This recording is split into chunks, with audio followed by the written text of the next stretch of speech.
Welcome to Crawlspace. I'm Tim here today with Lance. Lance, how are you today? I am doing way better than I deserve. How are you today, Tim?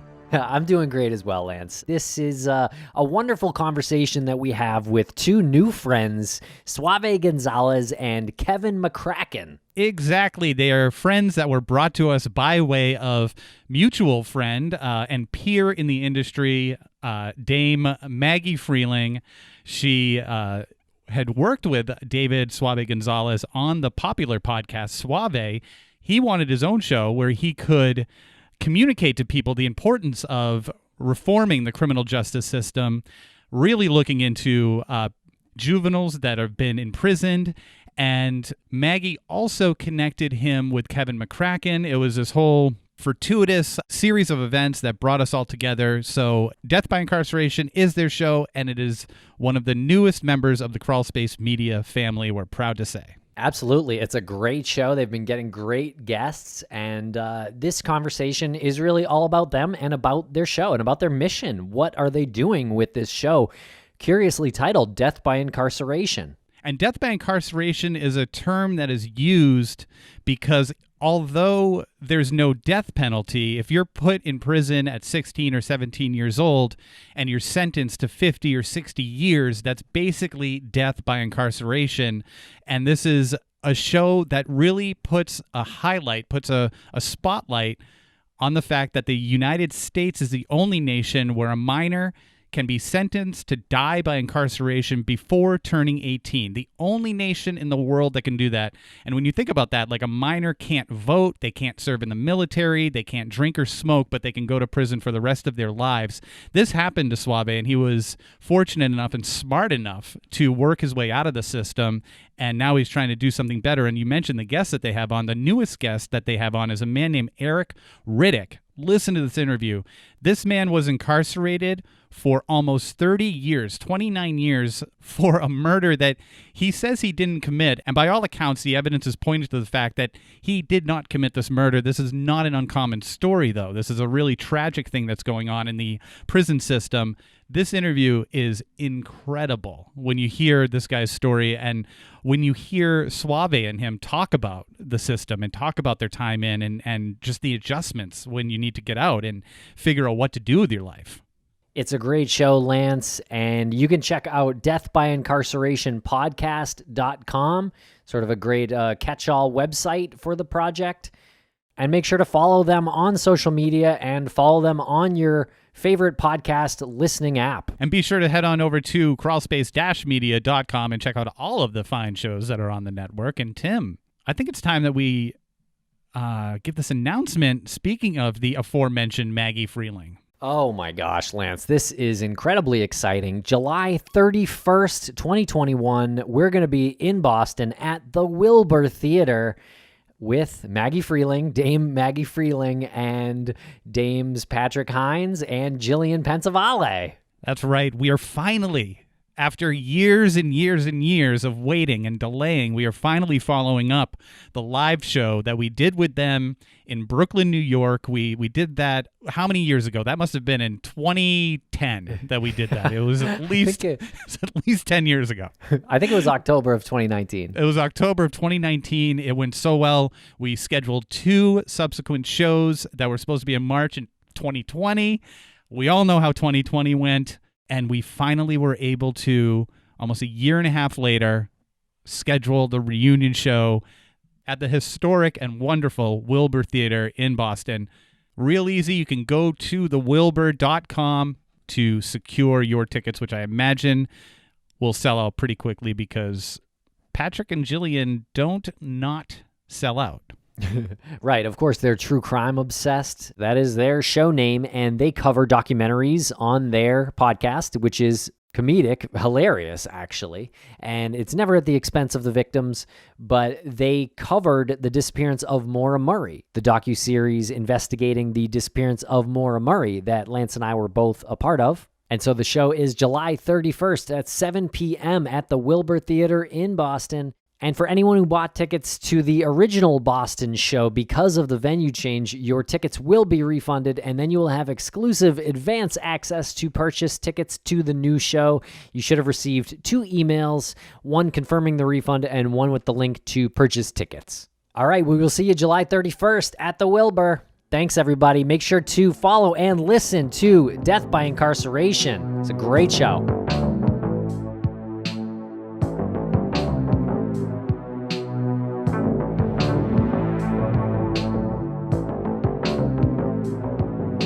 Welcome to Crawlspace, Suave, Gonzalez, and Kevin McCracken. How are you today? Doing well. Suave just got back from New York, so I'm sure he's got stories. I mean, promoting, and just spreading the word about the show. Death by Incarceration every Tuesday. Don't miss it. Beautiful. This, everybody. That's me giving these two gentlemen a round of applause for putting together these interviews that literally floor me every single time I listen to it. The next interview comes up and I'm like, how is it going to be better? And it's better. The show is incredible. So everybody who does not know, it's Death by Incarceration. It is created and hosted by David Suave Gonzalez from the Suave podcast and Kevin McCracken from Adulting Well, and a great company also that he co-owns, right? Social Imprints. You're the co-owner? Okay. Co-owner. And it's that's got a great community activism angle to it. You two put together this show, and we spoke on the Get Vocal night about a month or so ago, and that went really well. But we spoke about like the origin of your relationship that night. But to remind everybody, how did the two of you meet? How did this happen? How did this amazing show come to be? I get a phone call. I'm at home one day. The Suave podcast came out, so I'm getting phone calls from people, strangers that I don't know, cousins that I never met. I heard the podcast. So I get a phone call from my great friend Maggie. And she's like, hey, I got a friend of mine in San Francisco that want to meet you. And I'm like, oh my God, who is he and what is going on? And she said, no, he wanted to do a podcast with you. And I was like, really? Okay. And then I asked her a little bit about Kev. Who was he? She said, he's a little crazy like you.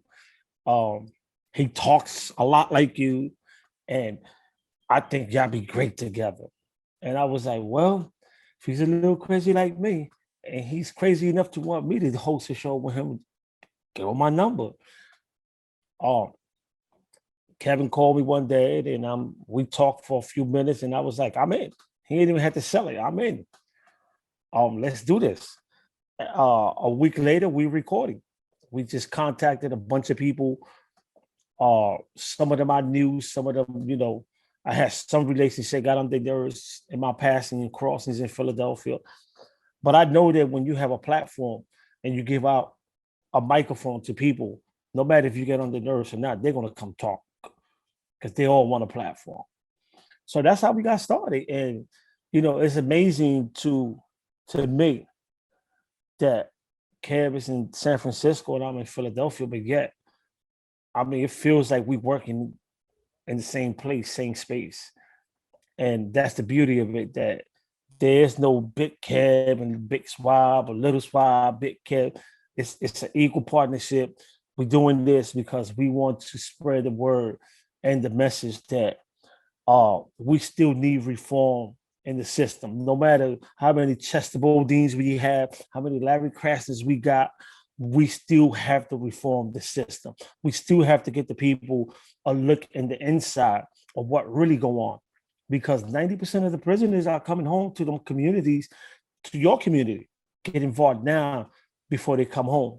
So that's what we're doing with Death by Incarceration, and that's how we met. And hopefully soon, July 17, Philadelphia, tri-state area, you don't want to miss this. It's going to be epic. It's going to be historic, live. Death by Incarceration, Philadelphia, it's going down.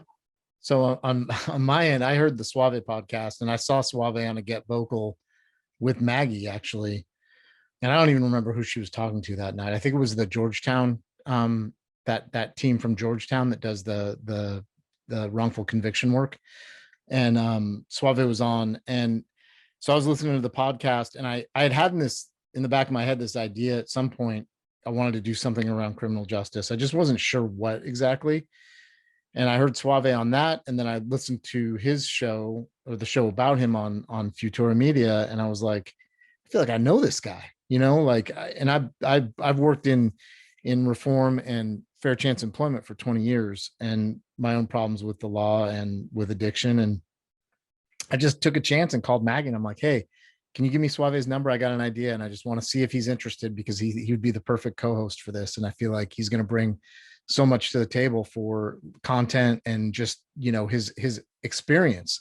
And his experience runs deeper than I knew every time we talk, which is, it's nice. It's refreshing. It's like, I never know what I'm going to get when we get into an interview, because someone will say something and it'll trigger a memory for him. And all of a sudden we're off and running on a topic that I didn't even know we were going to talk about.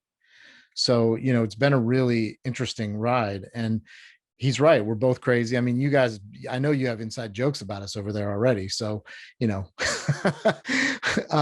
pushy. I'm a little obsessive compulsive. I think I've called Jason 3 times today already. Cause we got the Chesa Bodine episode coming out tomorrow. And I'm picky about how I want things to sound. And so Suave. So it works out really well. I mean, we hear and see kind of the same things. He'll call me with his list of notes. I'm like, I already have that written down.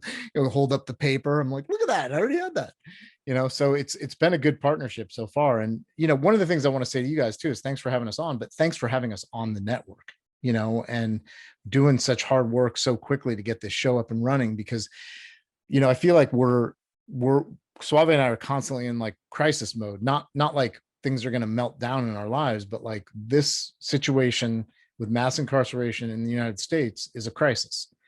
We have 4% of the world's population and 22% of the world's incarcerated population in this country. That is a problem. And if, people aren't willing to talk about it, nothing's going to change. And so we're coming forward with incredibly raw interviews with people. We don't script them. I do always have questions that I walk in with, because I do research on who we're talking to, but we just let them go wherever they go. And the result, as you guys have said, I feel like our interviews are getting better. We're getting better as interviewers. We're reading each other better. We're not cutting each other off as much. And, I feel like the questions that I would have as part of the general public, we're asking, and we're getting to ask of people like Chesa Bodine, Larry Krasner, Lieutenant Governor John Fetterman. We've got that Eric Riddick interview. Eric Riddick got out of prison after almost 30 years on a crime he claims he never committed. We are one of the only interviews that he gave for anything smaller than a large network. We are the only podcasters he talked to. He called me directly. I know him for 30 years, and he was like, if I'm giving ABC an interview, I got to give y'all an interview. He said, when you want it? I said, right now. I called Kev, and we did it right on the spot. And that's the beauty about Death by Incarceration, that when we go we doing a new way of podcasting on Crawlspace. Let's put that. And I appreciate that Crawlspace give us that opportunity. It's a new way of podcasting. We breaking all the rules of podcast. Whatever rules is out there, we're not following them. When we call our guests and we ask them, can you come on the show? And they be like, when? We be like, now. Because we understand that if you give them a week or 2 weeks, it's going to be, well, my schedule, I had to cancel this, hold up, send me another date. So can you come on the show now? Yes, I care. Put the recorder on. Let's go. And that's the way we manage. And believe it or not, that's the way we've been able to get these interviews for Death by Incarceration. A lot of these interviews don't have 2-3 weeks of waiting. This is like, get on the phone, get the Zoom, and come on, we're doing this show now. That's why we always say it's a new way of podcasting. And whatever idea that people have of podcasting, listen to our show. We want everybody to know that you could do it too. If me and Ken doing a podcast, a juvenile lifer, a former heroin addict, after, like coming together to prove something like this, and then the list of guests that we've been able to get, and it's not even, I ain't even seen nothing yet. We just getting started. It's impressive. We just getting started with our guests, right? And our topics, because I feel that as long as we have mass incarceration in the United States, death by incarceration will be in business. Yeah. And both of you said so much there to unpack, and just going back on it a little bit, you said that you two felt like you were in a bit of a crisis mode, and not because personally there's a crisis, but because there is a nationwide crisis with the system, and that needs to be fixed, and there needs to be a sense of urgency. So this speed at which the show operates is because you, like you said, you can't wait any longer. If you wait, you don't get what you need to get done. And the only thing that we've said outside of our group meetings about the two of you is that there's a new pace at which we operate, and that is at the speed of McCracken. And that was that was the only nicknames that we've come up with. But in all seriousness, it's because of the circumstances that the mission of DBI is about. Like, that is why we have to move so fast, because your mission is to create some sort of reform, to create change, and to make the system better and change lives. And to the guest list, it's impressive to see your guests and then like a little bit of research and go, oh, they got that person. Oh, they got Larry Krasner. Oh, they got the DA of San Francisco. Oh, and it's always like, oh yeah, I just walked up to him and asked. Yeah, how did that happen? I mean, these are impressive guests, and you mentioned like, let's do the interview now, and yeah, these people are people very busy, very busy. So good for you guys in getting these interviews. But how did you do it? Chesa Bodine, he's a DA of San Francisco. How did you guys get Larry Krasner as well? I mean, listen, man, I'm in Philadelphia. Philadelphia, it's not really a big city, so I travel in public transportation. Then SEPTA, I'm shouting you out. So I know the spots where these people hang out at. I know where they drink coffee at. So I pop up like, listen, man, I've been trying to talk to you. You want to swap? I need an interview. When you want it, I need it now. Well, I can't give it to you now. I'll give it to you Monday. Before he even say Monday, I got McCracken on the phone at the speed of McCracken. Send him the Zoom. So before I even leave that spot, I want to make sure you got the Zoom and the time for Monday. And then I'm going to track you down. And that's how we get these interviews. I think that with this topic and what's going on across the country, right, they understand that any platform is beneficial to them. Any platform that we offer, especially now that it's election season. Now, anything, you put a mic under them with a credible network behind you, they're going to talk to you. Same thing with Fetterman, same thing with Krasner, same thing with Bodine, same thing with Nicole Flitwood. These are high profile people that need to be in the public. That's how they do their business. They need to be in the public. We offering them a space. Like, if you come on our show, this demographic might see you. And believe it or not, Krasner is a good individual, but he also lacked that communication with the Black and Hispanic community in Philadelphia. So for us to give him that platform, they take him directly to that community, which is the community that make sure he get voted in. He's not going to say no. He might say no after he win, but during the election, he's not going to say no to us. Plus, we Crawlspace. They believe me, when we tell them we on Crawlspace, they Google it. They know where they're coming on. They know what they're signing up to when they come to our show. As far as Chesa Bodine goes, I know him. I was a supporter of his when he ran for district attorney in San Francisco. And I've done a lot of work in the city and county, because it's one thing, around fair chance employment. So a lot of the people, he was at the DA or the public defender's office before he went over to get elected district attorney. So people know me that are progressive in the city from the work that we're doing at Social Imprints. So there's sort of a known quantity there. And the fact of the matter is, he's facing a recall. So, when you're in those kind of situations, any good press, you're going to take. He's also going to be part of our live event in Philadelphia. So he can't fly out, but he's going to come in on video for at least one of the 2 recording sessions that we're doing live at Mural Arts in Philadelphia on the 17th of July. So, we're asking Fetterman and Larry Krasner back to that as well. So, hopefully this interview will come up and they'll get a little more pressure to say yes. Cause that's the other thing is I'm relentless, as you guys probably already know, relentless. If you even give me a hint of a yes, I'm going to just keep emailing, calling you until you give me a time and a date. So, that's what I've learned how to do through sales for many years. So it's just, you just got to apply the things to what you're doing. And this has it's been an incredible experience for me. These are some of the people that I actually really enjoy listening to anyway, to get to ask them like direct questions about their policies. And Suave is just not, there's no filter. So we get people on that say, oh, I didn't do that.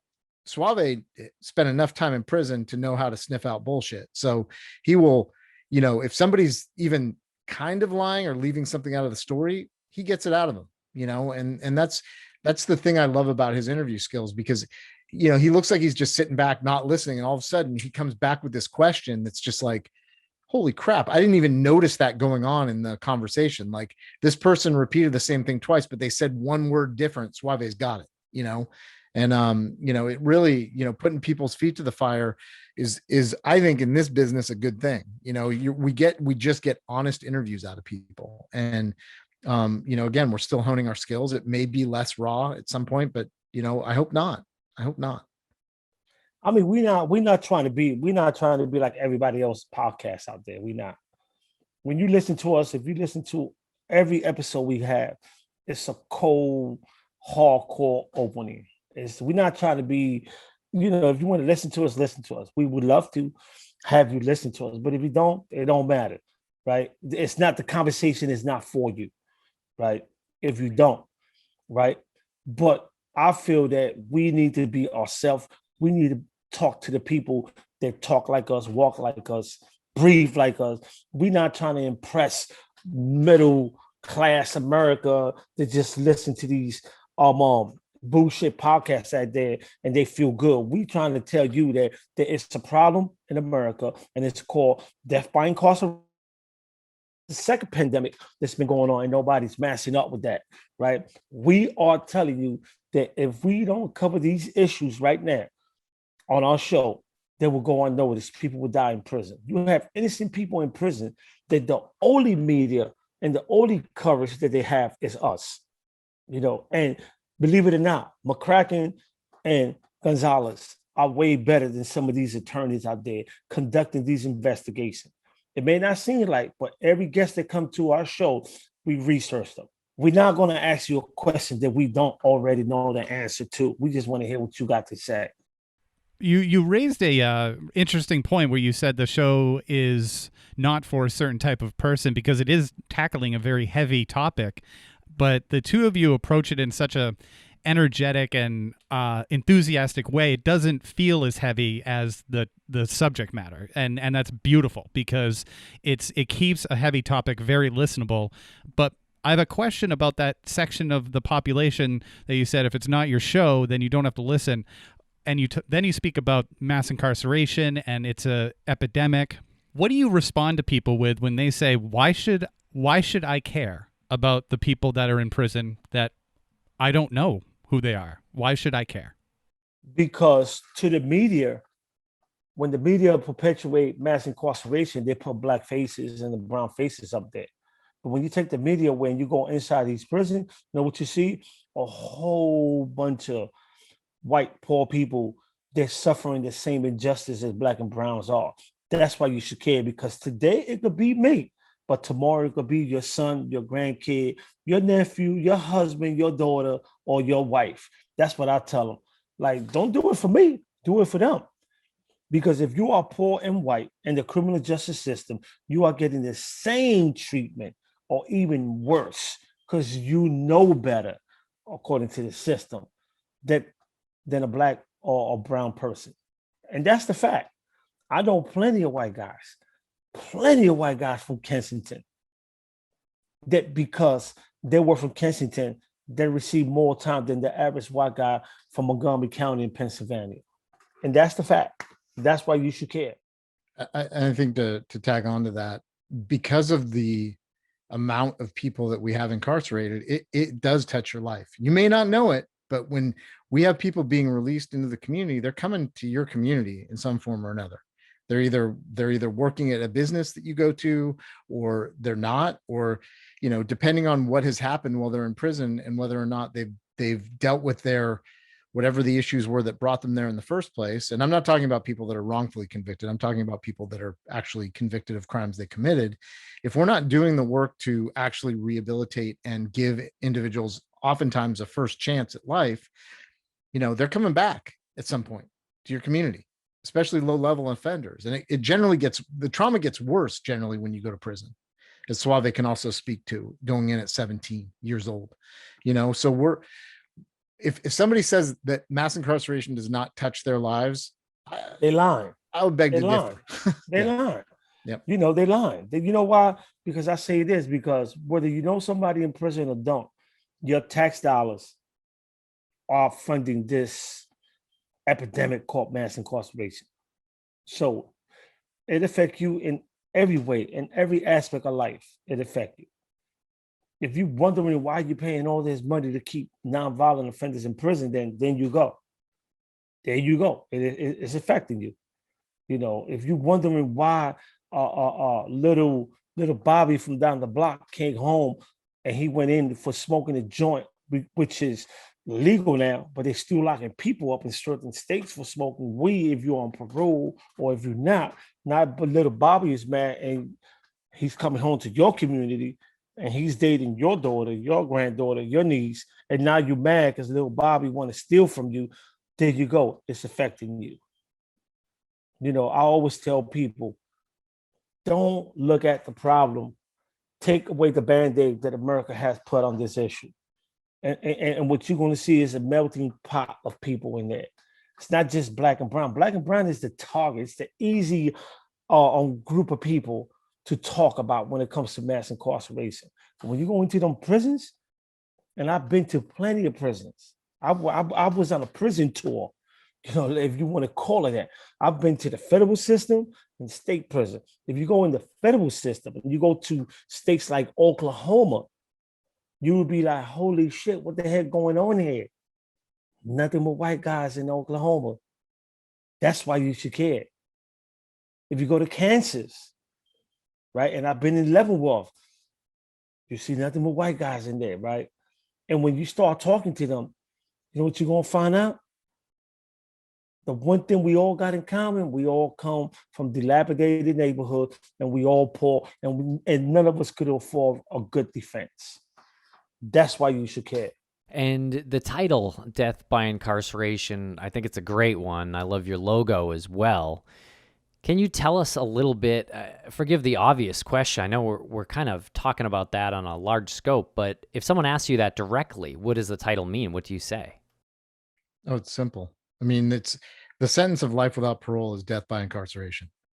So, and oftentimes it applies to longer sentences depending on, so, you know, the state may say, okay, well, we're going to go ahead and give up the mandatory minimum of life without parole for juvenile, but we're still going to give them 200 years. That's still death by incarceration. You're going to come out of prison in a body bag. You're not coming out a free person at any time in your life. So your natural life is going to be over while you are still incarcerated. It's essentially a euphemism for the death penalty, because we're just going to keep you locked up until you're dead, regardless. We're just not going to end your life early through lethal injection, or in some states now, firing squad, which is just unfathomable. And also the stresses that go on in prison will reduce a man or a woman's lifespan. So, you know, we're talking about, you know, obviously Suave mentioned, you know, poor white people as well. But if you look at poor people as a whole, but especially poor black and brown men specifically, they have a shorter lifespan as it is on average. And you add that the stresses of prison, the lack of healthcare, the bad food, you know, et cetera, and so on, the lack of sleep, the stress of living so close in proximity to other human beings with no privacy. I mean, the list goes on and on and on. Solitary confinement, which is still legal in most states. You know, we're talking about a system which is really just set up once you get into it to take your life, you know. And so whether or not you believe in the death penalty or not, if you don't believe in the death penalty, you shouldn't believe in life without parole, because it's the same thing. It is the same thing. They're just doing it in a way that's soft enough for people to handle. So I think when we talk about death by incarceration, it's that simple fact: you are going to die in prison. Your natural life will be over before you leave these walls. In Pennsylvania, there are a lot of prisoners serving life. They would rather have the death sentence, and I'll tell you why. Because when you are sentenced to death row, you have a better quality of a defense, right, to get out of jail. Believe it or not. There was time when I was serving life and I was like, then I wish I was on death row, because at least I know that on death row, I will always have a lawyer to either to execute me or to I get that death sentence overturned to life. The minute you get life, you don't have no more defense. And to me, when we came up with the name Death by Incarceration, I thought about the thousands and thousands and thousands of people I left behind that's serving that type of time. I thought about my nephew that at the age of 17 was sentenced to 48 years. Probably would never get out of jail. I thought about him, and I told Kid, what about if we do something death by incarceration? Right? Because when you mention death by incarceration, it automatically put us in the conversation, period. When you go Google death or incarceration, you're going to see that logo behind you. You're going to see it, right? And it's a representation of everything wrong in America. That's what death by incarceration means. We have a president, right, that want to be put on a pedestal right now, but people forget that he was part of that crime bill in 1995. We have a vice president, which I hope she come on our show, that's from San Francisco, that at one time was against wrongful convictions. And we need to hold them accountable. We need to bring them on the show. If anybody in San Francisco knows them, please contact us. We want to get with them and ask them, what are y'all going to do now that y'all in a position to make a real change? What are y'all going to do now? And I always say this, we got the Chesapeake Deans and the Krasners. Yeah, they let one or two people out run for conviction, but that shit is not enough. If you really want to make a change, what you do, you get a list of all your corrupt prosecutors and you reopen all their cases. Guess what? Everybody that was prosecuted under this guy, y'all all going to get a new trial. That's the only way you can fix some mistakes, when you got a crooked system and a crooked DA's office that put wrongly convicted people in prison or overcharge poor people. Because it's not just the wrongful conviction. You got a lot of people that committed crime but still don't deserve 100, 200 years. They just got overcharged. And I know a bunch of people like that. Got people in California in prison for stealing pizzas and sodas, serving life, 25 to life. What type of system is that? Is this supposed to be America? Because if it is, this is not the America I want to be in. It's not. And then we talk about the parole system in certain states. That's another death sentence. Like, I went from serving death by incarceration to serving death on parole. Because guess what? I'm on parole till I die, till I go on a body bag. I can't get off this shit. I can't get off the system. So in some form, whether I'm in or out, I'm still caught up in that same death by incarceration. Because whenever if the parole get up today and his wife tell him, you know what, you can't get none, and he's pissed off, I could get violated. If he plays the lottery and don't hit it by one number, I'm locking all these motherfuckers up. I could get violated. If I say the wrong thing to him, I could get violated. If I have a better job than him that he don't like, he could say, you know what, I don't want you having that job. And if I don't listen to him, I could get violated. If I don't pay my parole fee monthly, I'll get violated. And that's for the rest of my life.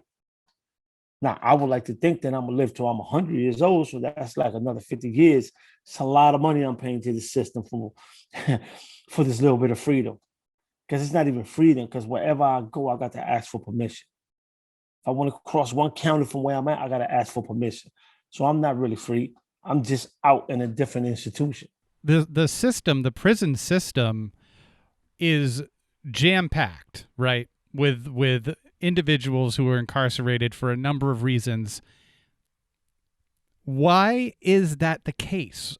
Why is it big business? I mean, why is reform so hard and nearly impossible for something like this? But it's easy to lock somebody up, and it's easy to make more room for someone, even though, I mean, you hear about it every single day.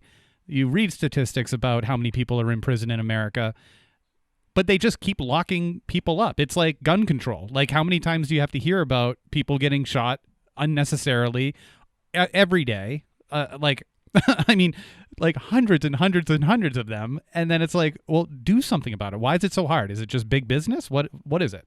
I'm gonna let Kevin answer that question, but I say this. Correctional Corporation of America is a business. It's up in Wall Street.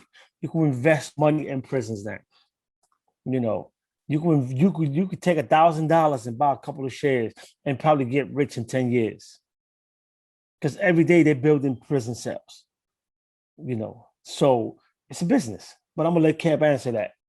Where the prison system and policing really started, you know, we can do the history on this. It's not that difficult. It is an extension of slavery than Jim Crow, you know, and that's just a fact. I mean, I'm not gonna I don't need to lay out a case for this. It's easy to follow.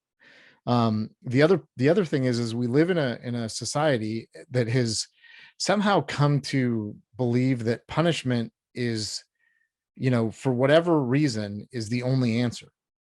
So, you know, essentially you do something wrong, we don't look at the root cause of that. We don't look at the fact that if you're one or both of your parents are incarcerated, you have a 70% chance of being incarcerated at some point in your life yourself. We don't look at the issues of what this system does to communities as a whole. You know, what people are interested in and what is beneficial to the powers that be and that want to stay in power is this punishment and using victims. And Suave can speak to this as well, using victims as, you know, poster children for punishment. So you've got a prosecutor or district attorney that has, you know, their policy platform is, you know, tough on crime. They're going to find the one or two stories that are going to prove their point and use those families and use those victims as pawns in their continued power play, instead of going to the community as a whole and saying, what do you need? And the more, honestly, I didn't even realize how prevalent this was until we started interviewing victims. And they're like, hey, I don't want to mention any victims' rights groups that, you know, might disagree with me, because they'll gaslight me. They'll dox me online. There's all kinds of stuff that they're going to do. You know, and generally speaking, when you talk about communities, there's such a deep connection between victim and you know, the individual that's accused. You know, I think Salim's episode is the perfect example. If you listen to Salim Holbrook, everybody that was in the courtroom when he got, during his trial, when he got sentenced, he knew whether they were there for the victim or there for him. They all knew each other, you know? And so this cycle isn't broken by individuals that are wanting to continue to have power. And the sad part about it is we don't have a lot of regulation. You know, apparently, you know, well, government says that you can't invest in certain things when you're involved in certain things, but we know that's not the case. So we've got the people in power who are also invested in the continued incarceration of, you know, tens and hundreds of thousands of people. And, you know, like Suave said, these companies are now on the stock exchange. You can go invest money in, you know, the companies that bring snacks and commissary and, you know, phone. And I mean, this is all, you know, and more states like California, San Francisco, especially, is making it illegal to price gouge. You know, because what happens is it basically separates individuals that are incarcerated and gives them no chance when they get out to reconnect with their communities. Because say that I can't afford a phone call. Like in California, I have a guy that I talked to on death row here. It costs me 2 cents a minute. But if somebody from Virginia calls me, it costs me $2 a minute to talk to them. That's insane. Who can afford that? You know, I mean, I do it and pay the money for people to call me because they need to have somebody to call. And Suave and I talk about this all the time. It doesn't matter if it's not convenient. I pick up the phone when somebody calls me from prison. I know when it's a Houston number that's through the account that I have. And I give people my phone number if they need to talk, because I might be the only person they talk to this month. Whether it's because of lockdown in the prison, their family doesn't want to talk to them, they're cut off for whatever reason, it doesn't matter. And I'm not doing it because I'm a saint either. I got my own problems. I got my own issues. I'm doing it because I know what it feels like to be disconnected. And the thing that saves people is it's not a magic formula. It's community. How are we going to engage people while they're incarcerated and when they come out? When they're returning to their homes, to their communities, what are we doing to make them feel like they're welcome? I know what Suave is doing. He tells me. He doesn't go around and brag about this stuff. He does the same thing I do. He picks up the phone when somebody needs to talk. And when they get out, if they call him, and they don't always call, believe me, they're off and running. Some of them, they want to go do their own thing. He'll take it. He's got a store that he is friends with the owner, and he goes and gets them a couple sets of clothes, make sure they got hygiene stuff, make sure that they got a cell phone, so that, and this is stuff that we unfortunately have to do out of pocket because there's not support services for this stuff. I mean, this is stuff that I do because I understand coming home, and not having anything. You could be the most popular guy in the prison. I was in the jail. I ran an organization. I had 350 guys that if I told them move, they moving. If I told them we ain't eating, we ain't eating. And that's the truth. I've ran the organization for 20 years in there. Right? But what I found out was that add up to shit when you come home. When I came home, I felt anxiety. I felt like I was being re-traumatized all over again. And I tell you why. Because I didn't know where I was going to sleep, where I was going to get my next meal, whether I'm going to get a job. I didn't even know how to get on the bus. I got on the bus and got lost. I had to call my parole agent like, yo, I'm lost. So when dudes come home, they call me. I try to do my best to get them acclimated, settle in. Unfortunately, some of them just want everything. They get caught up with the Glens and the Likes and the Gucci's, Versace's, and whatever them labels are. And you know what I tell them? How much money you came home with? Oh, I ain't got no money. So guess what? You go on the phone with Mills. You ain't got Gucci money. It's like having beer money, but you want wine. No, you got to go get settled in first. Get a job. Now, I always tell people when they tell me, I'm not working for $10. You was working for 17 cents all these years. You're not going to work for $10, $12? Is you crazy? I got guys that do that. I was just telling Kev, not recently. We offer a guy a job, a peer specialty job. I'm not working for $17. You know what I told him? Good, thank you, bye. I see you next. Because if that's the attitude you come in here with, that attitude will take you back to prison. Because it goes both ways. We have people out here that really want to help, like me, Kevin, and a few other people. But I also tell the people, I know the game. You can't bullshit me. If I take you shopping with my own money, and I see you on Instagram flashing a lot of money, I want whatever I spent on you back. I'm gonna go get that. Period. You're not gonna play me for mine. So to the brothers and sisters that's listening to this, or that's gonna be listening to this, come home, be humble, contribute back. My only mission in life right now is to make sure that I put a dent in the prison system. And we do that by stopping people from going back to prison. That's our responsibility, those that's been in the inside. We hurt the pocket. Get a job. You don't need to be in prison. Get a job. Let me hate that. This is why I do that. Because I get satisfaction for everyone that I see or call and they tell me, yo, I still have that job. Or I've been home 3-4 years. I ain't been back to prison. To me, that's $50,000 less that the system would get yearly for you. And if we could do that multiply that by thousands in different states, the system will feel it. Sooner or later, they will start feeling it. They will probably want to violate me and say, we need to get him out the way. But yeah, but to me, you know, it's like, I don't move in fear. I do not move in fear. You know, I believe on something, I'm standing on it because I understand from personal experience.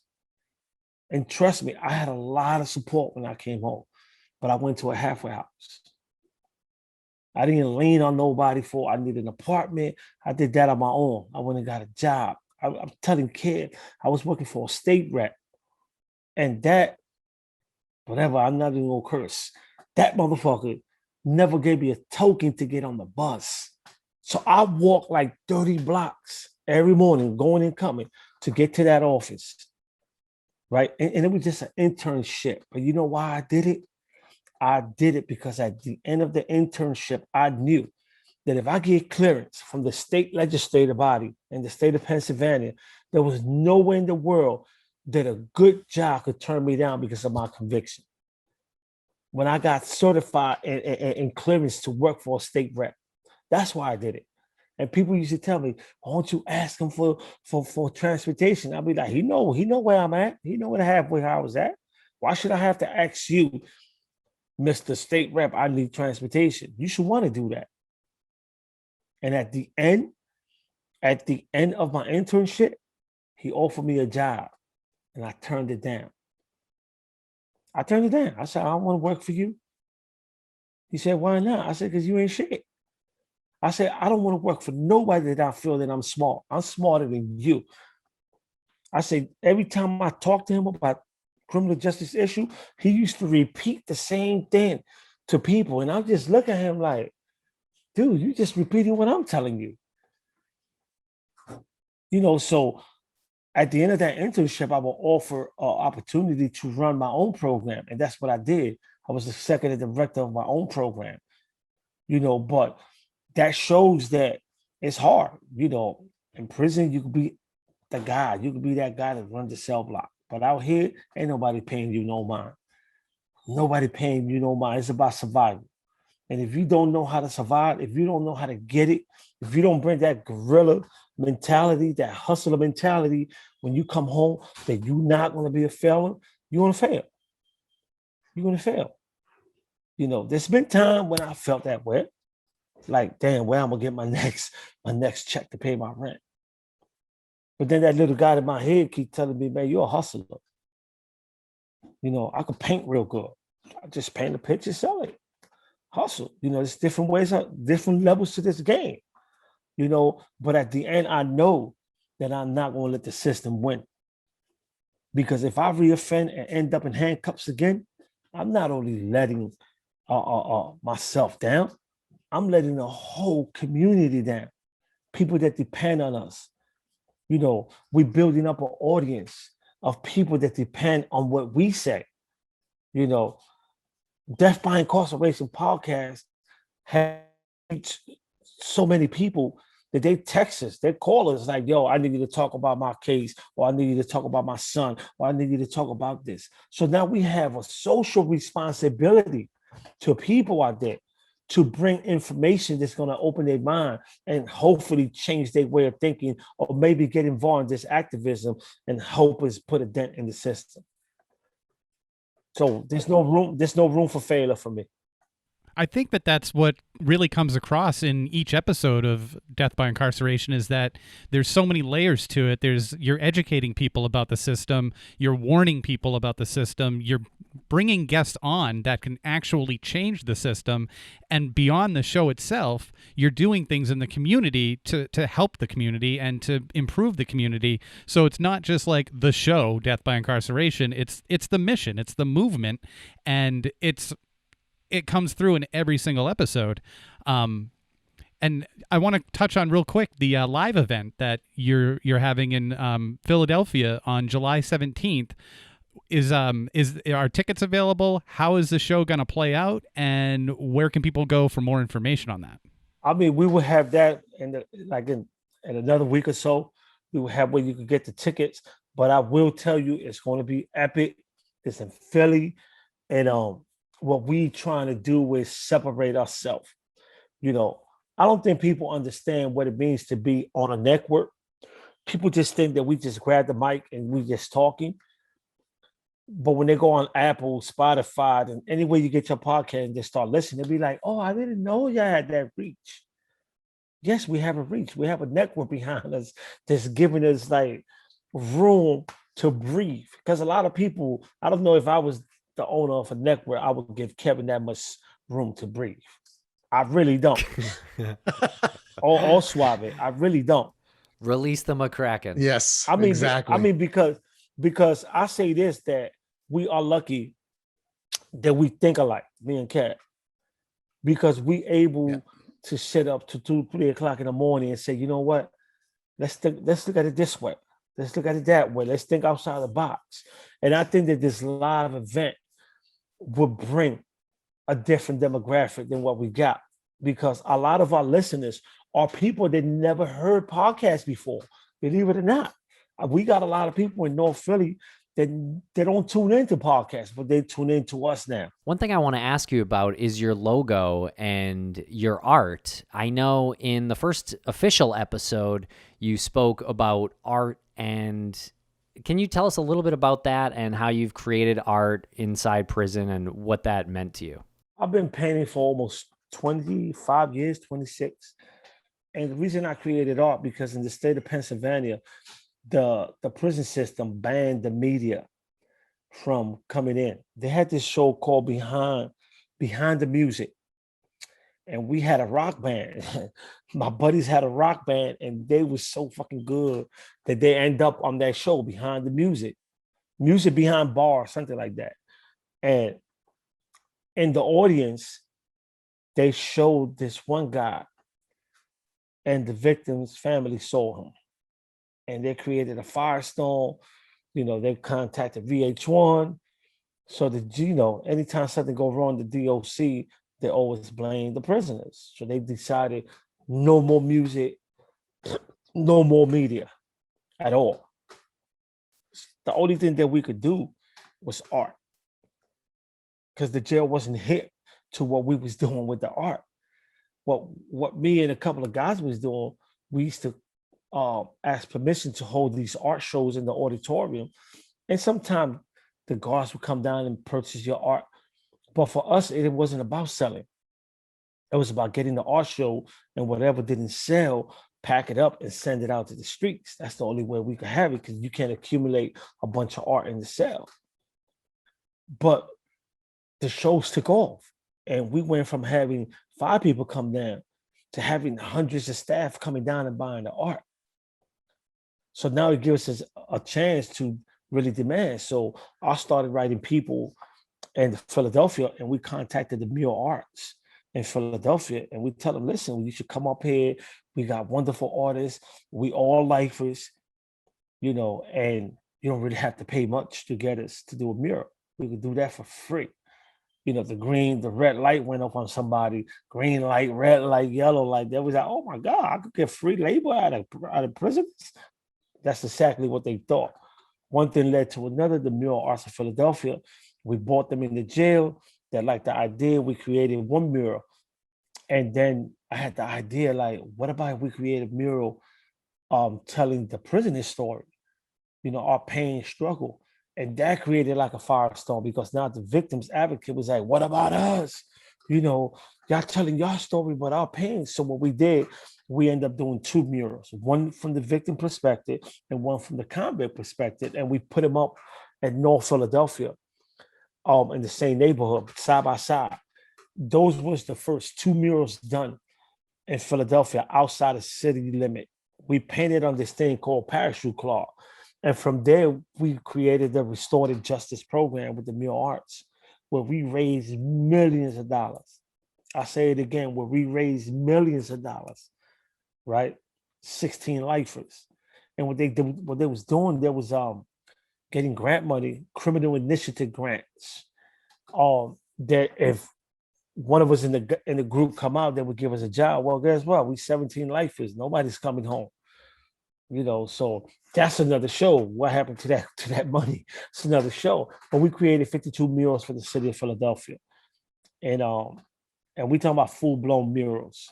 We work with Shepard Fairey, Spoon. We work with like top-notch artists. We met like Supreme Court Justice from Africa, L.B. Snipe. We met actors, movie producers, singers. They all came to the prison because they couldn't believe that this work was coming out of prison. But in my personal life, the mission was always to get my work out, our work out. The price we paid, we had to do these murals. So I just started creating and sending work out and creating.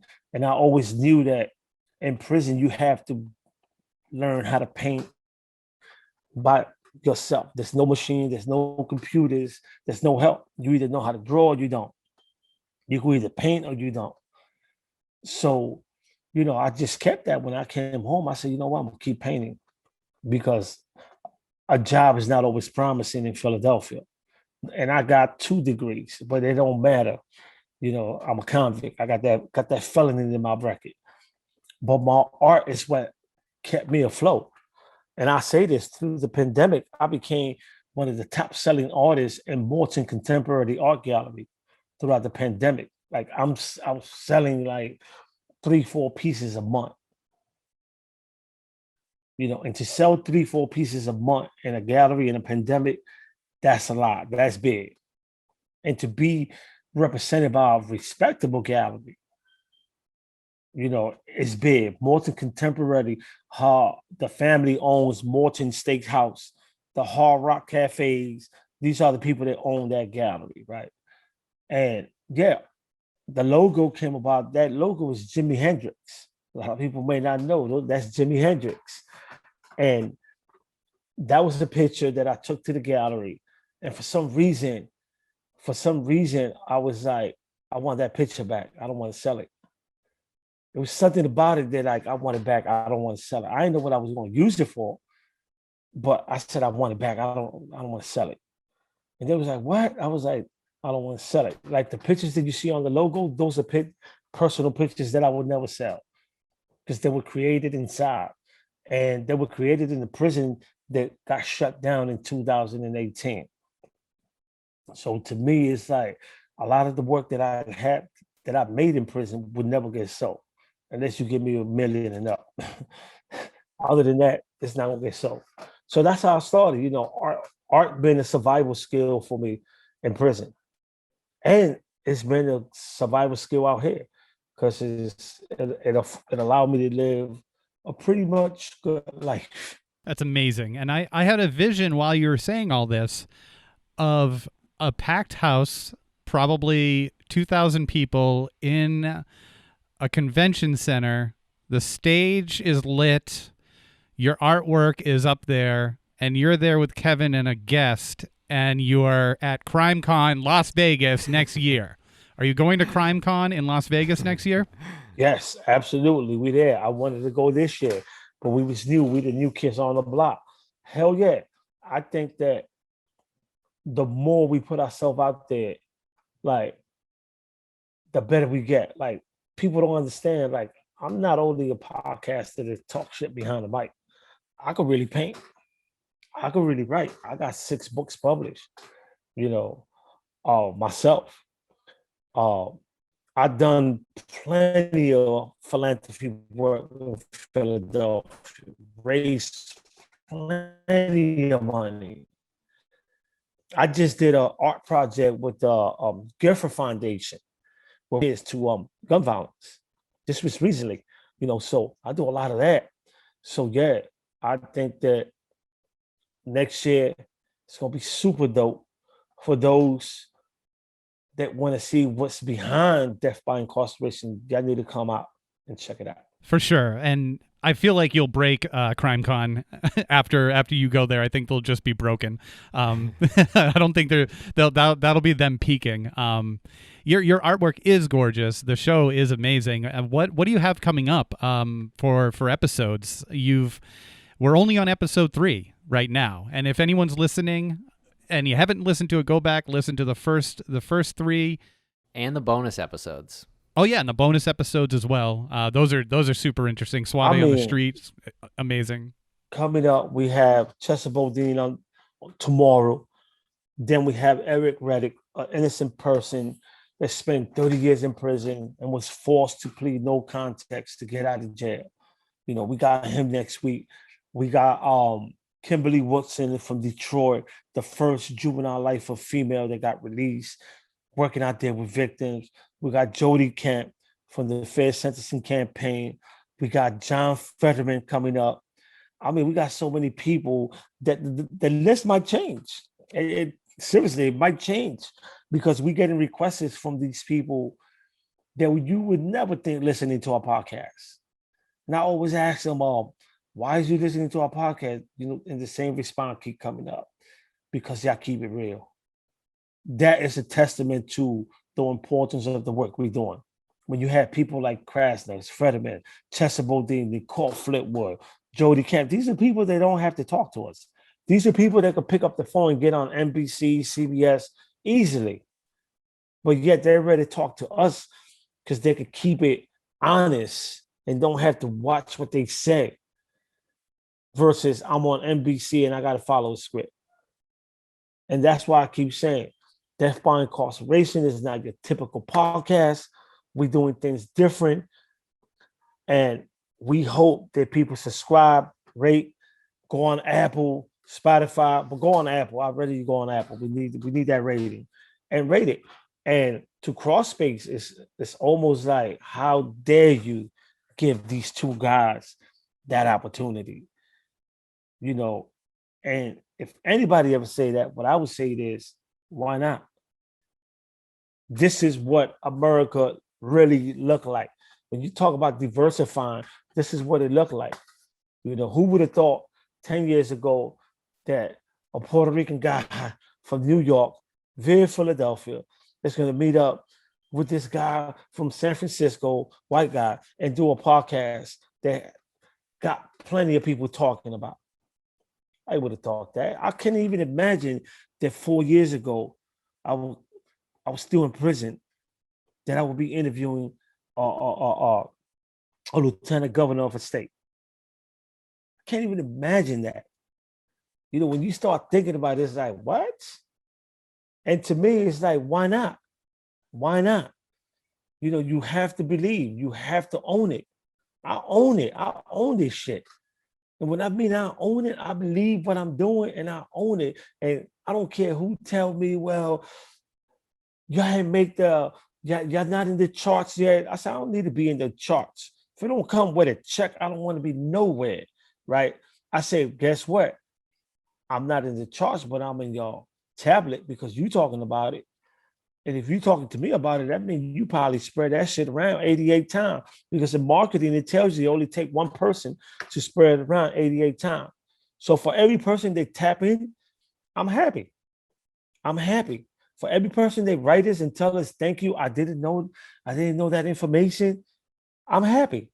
For every person they tell me, I didn't know that I could just shut the fuck up when the police ask me a question. Yeah, I tell the people, most people end up in prison because they don't know how to shut up. You have the right to remain silent. All you have to do is say, I want an attorney. I don't want to talk to you. But when you start talking and talking and talking and thinking you're going to talk your way out of a problem, you're going in jail for a long time. And we see that with these wrongful convictions. And this is why we trying to tell people on Death by Incarceration, shut the hell up and listen to the information. Period. Just shut up. Don't talk to the police. If you're in any type of trouble, don't talk to the police. If you are a brown person, a black man, and they stopping you, don't get aggressive.